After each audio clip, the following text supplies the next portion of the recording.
वज़ीर-ए-आज़म शहबाज शरीफ ने IMF की जानिब से जारी प्रोग्राम के तहत माली इजरा पर हुकूमती माशी टीम की कोशिशों को सराहा है और पाकिस्तान की माशी तरक्की की राह हमवार करने में फील्ड मार्शल आसिम मुनीर की मावनत का कलीदी किरदार है। वज़ीर-ए-आज़म ने कहा कि आलमी मालियाती इदारे का इजहार इत्मीनान माशी टीम बिलखुसूस वज़ीर ख़जाना मोहम्मद औरंगज़ेब और उनकी टीम की मेहनत का मुँह बोलता सबूत है। IMF की जानिब से हालिया माली इजरा इस बात का सबूत है कि पाकिस्तान माशी इस्तेहकाम और तरक्की के लिए ज़रूरी इक़दामात पर अमल दरामद कर रहा है। वज़ीर-ए-आज़म शहबाज शरीफ ने वाज़ेह किया कि डिफ़ॉल्ट के दहाने से मुल्क को इस्तेहकाम और तरक्की के समत में गामज़न करना एक कठिन मरहला था, जिसके लिए सब ने मिलकर कुर्बानी दी। वज़ीर-ए-आज़म ने कहा कि पाकिस्तान की माशी तरक्की का ख्वाब इंशाअल्लाह जल्द शर्मिंदा ताबीर होगा।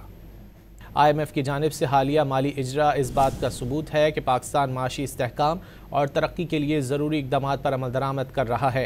वज़ीर-ए-आज़म शहबाज शरीफ ने वाज़ेह किया कि डिफ़ॉल्ट के दहाने से मुल्क को इस्तेहकाम और तरक्की के समत में गामज़न करना एक कठिन मरहला था, जिसके लिए सब ने मिलकर कुर्बानी दी। वज़ीर-ए-आज़म ने कहा कि पाकिस्तान की माशी तरक्की का ख्वाब इंशाअल्लाह जल्द शर्मिंदा ताबीर होगा।